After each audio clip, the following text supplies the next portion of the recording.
Good afternoon and welcome to today's edition of the Arena Sports Show with me, your host Helge Schütz. Well, we had a fantastic weekend of sport. There was cycling, soccer, futsal, cricket and even some interesting golf news which I'll bring at the end of the program. But let's kick off with cycling, and the Namibian Cycle Classic took place for the 25th consecutive year over the weekend, with Alex Miller doing the double. He won the mountain bike race on Saturday as well as the road race on Sunday. Well, after Saturday's race, I caught up with him, so let's hear what he had to say.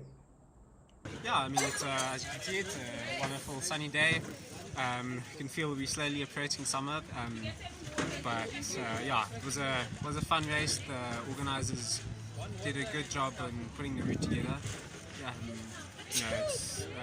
Very thankful for sponsors like Piratas and all the organisers for putting together such a big event. It's probably one of the biggest cycling events in Namibia.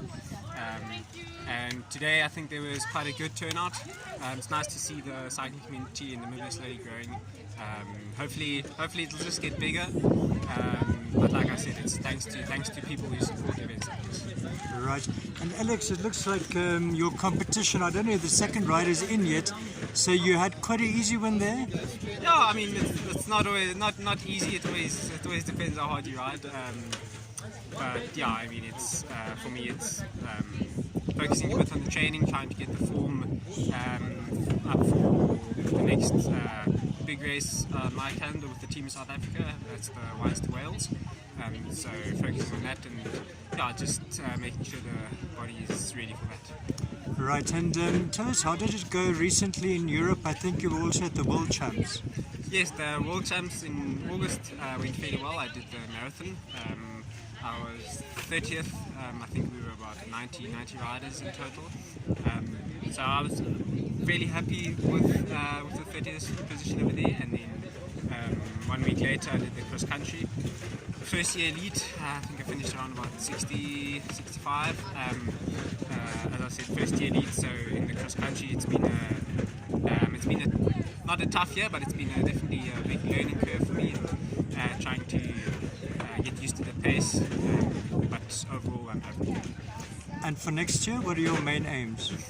Next year, obviously, the big one is Paris 2024, so there's going to be a lot of focus on that. But then again, it's also all the other events like the Absa Cape Epic in March. It's going to be an interesting, fun year. Well, on Sunday, Alex also won the 100-kilometer road race, beating Dricus Coetzee in a sprint to the line, while Melissa Hintz won the women's race. Afterwards, I spoke to Dricus as well as Melissa, so let's hear what they had to say. Yeah, like always, it's fantastic to ride with Alex. We have such a nice sportsmanship between us and riding styles. We rode comfortably out to Yanyapan, and when we turned back, I opened up a bit to split the bunch. We were about 5 or 6 guys, and then I just told Alex, we saw that we had the legs today, me and him. So up the climb, we just tempo hard up there, and that's where the main gap came. And down there till the finish line, we just worked nicely together. I must say we're quite a strong team together if we work together like this. And then in the end, we also once again had some fun at the sprint. But all in all, very positive racing between each other, and I'm happy with today's result. Fantastic. And then you mentioned the team spirit and the respect you have. I actually saw on the road you guys sharing a bottle of water. Tell us about that. Yeah, sure. So that's what it's about. You need to build these relationships with your other national team riders. And obviously we all know Alex has a great sportsmanship. And I missed it while I showed them I want a bottle, but they were not ready for me, so he took a bottle. And then I knew I could count on him just to give me that sip just to relax a bit. So yeah, we did that, and that just shows our respect for each other as riders. Great, well done. Thank you. It was relatively conservative up until we hit the dance balloon rise, and then we just kept the pace up, and a break formed just after Greta, and then we just kept going and we kept putting keeping the pace really high. And then when we turned at matches, we were 4. Me, Jen, Risa and Monique. And then on the downhill, we hit it really hard. And I think there we really opened up the gap. And then we just worked together all the way to the finish line. Strong performance from Jen and Risa and Monique. So yeah. Well done. Fun. And Melissa, what does it mean to you to win the Cycle Classic? Is it your first time? No, I won it actually last year. I remember now. Okay. It's just actually really nice to apply all the work you've done on the bike. So all the training I've done to really just use it in a race. And yeah, that's what it means to me. I can just look at my numbers and know if I applied myself. And congratulations to all the cyclists who participated. Moving on to football, and Komas Nampel continued their surprising early season form with 2 more victories over the weekend. On Friday they beat Unam 2-1 and on Sunday beat Life Fighters 4-0. After that game I spoke to Komas Nampel's assistant coach, that's Matthias Moses. Let's take a look. The game was well.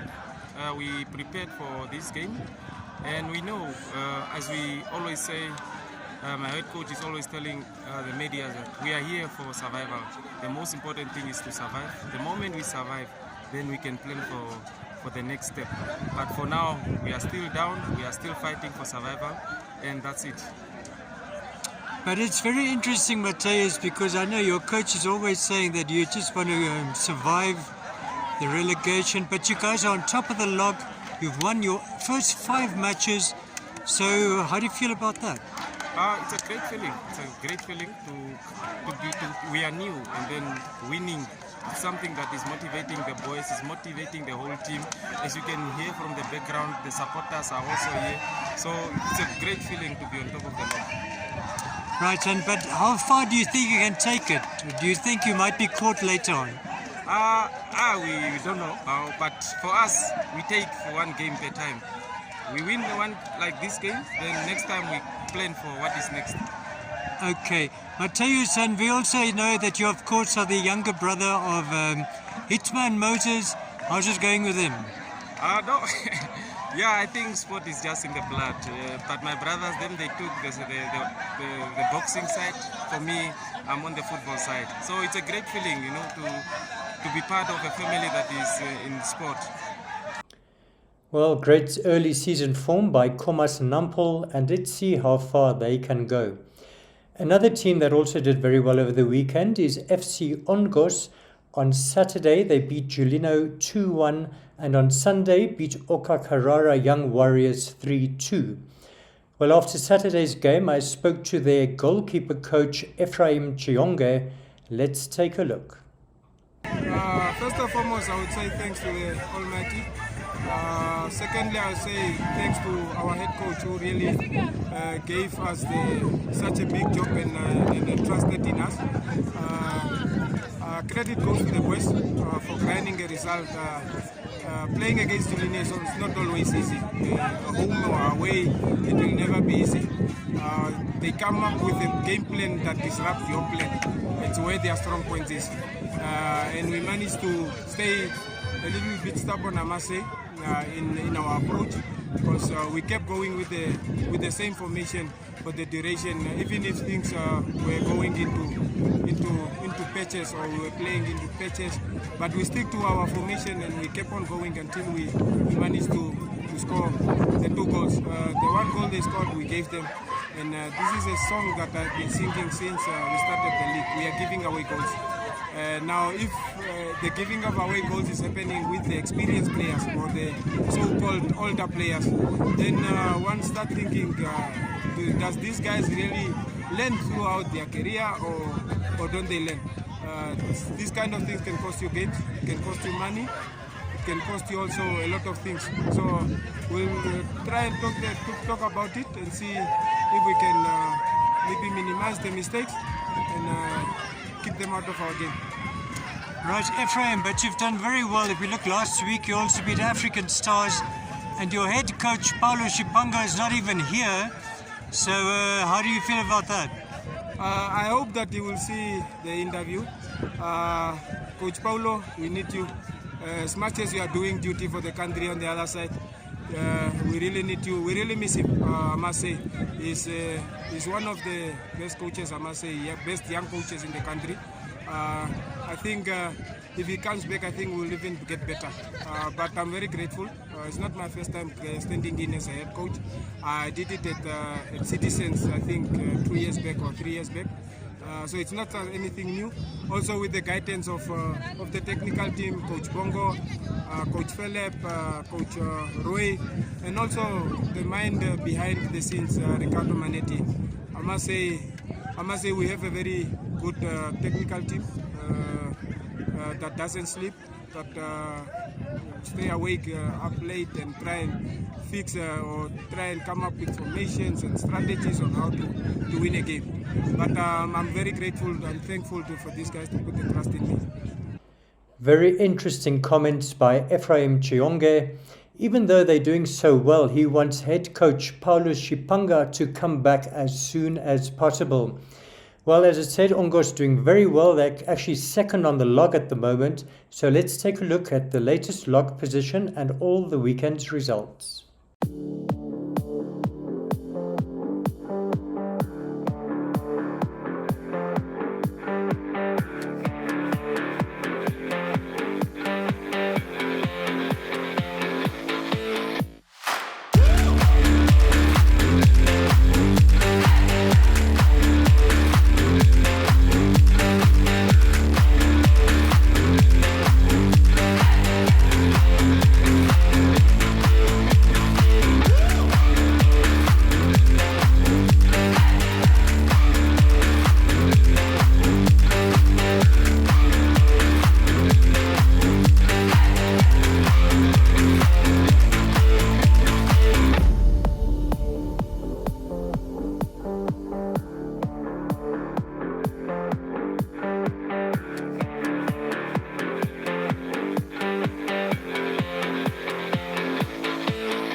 Let's move on to futsal news, and Quality took a step closer to winning the Men's Premier League title when they beat Demia 9-0 on Saturday.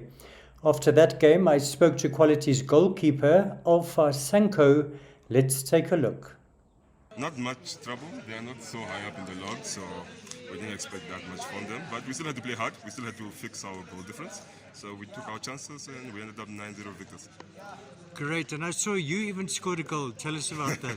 Oh, it was pure luck, honestly. I saw the goalie off his line, so I was like, I saw a chance, I shot it from my line, and it went in. Very lucky goal, though. I'm very glad. Second goal of the season, though. Wow.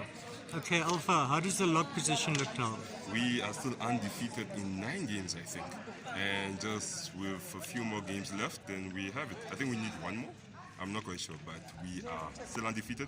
Looking forward to our tough game next week against Patriots. Then that will be a real banger. If we win that, the title is basically ours. Right, Patriots, of course, the defending champs. Yes. So how do you feel about that game? I feel quite confident. I've been looking for a challenge for a while now because all the other teams haven't impressed me as much yet.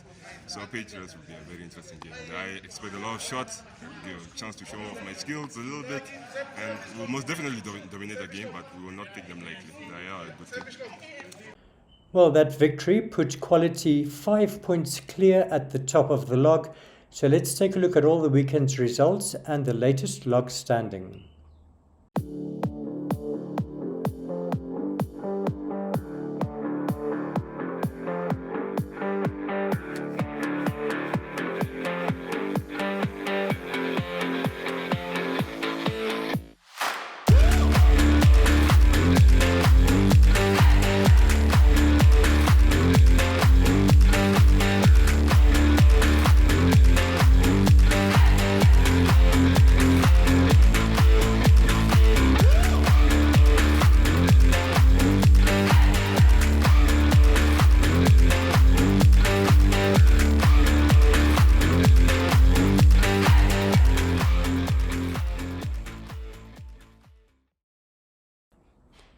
Moving on to cricket, and Wanderers and VHS Old Boys got off to winning starts when the T20 Premier League got underway over the weekend. On Saturday, Wanderers beat United by 99 runs, and on Sunday they beat CCD by 44. Well, after their match on Saturday, I spoke to batsman Nico Davin, who scored a great century. He scored 105 of only 62 balls. So let's hear what he had to say. No, it was good. It's a good start to the season. The Premier League starting today. So yeah, I think it's a good start for me and for Wanderers as a team defending champions. Yeah, I think it was a great start. Right, Nico, and last season you were also in great form. So what do you think of your batting at the moment? No, I'm very happy. The practice pays off. So yeah, I'm very happy. There was a few things I worked on and it worked out very well for me. Great. And you're also in the national squad now, preparing for the Zimbabwe tour. Yeah. How do you feel about that? No, I think this is great preparation for the Zim tour coming up end of October. So yeah, trying to get my spot in the team, and by getting runs, I will definitely do that. Yeah, tell us a bit about the competition for places there. Excuse me? I mean, is there strong competition for places in the squad? I think I'm openings batsman, and yeah, there's quite a lot. There's 2 or 3 guys competing for the spot, and I think you need to be on top of the game to make the starting lineup. Right, and what do you think are your chances of qualifying for the next World Cup? No, I think it's really, really big. I think the team has been practicing really hard, week in, week out. I think there's a great possibility for us to go to the World Cup next year. Great performance there by Nico Davin.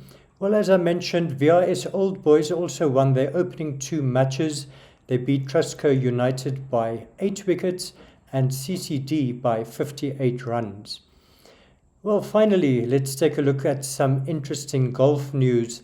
Nedbank treated the media to a social golf day on Friday at Omea Golf Club. Well, the form wasn't that great, but it was lots of fun. So let's take a look at some of the highlights. No, Marco! No, Marco! No, Marco! No ways! No ways! Put it this back one, tell that to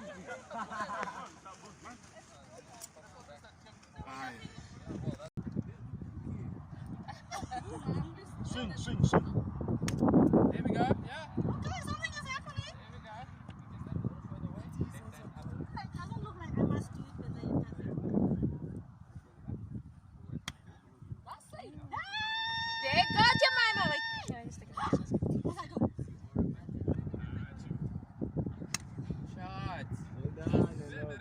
Shot.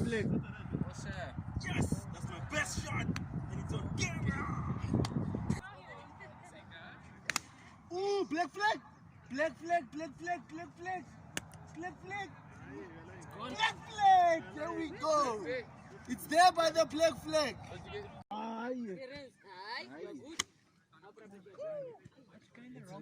want the black flag. Not like that. Well, definitely not the way it should be done.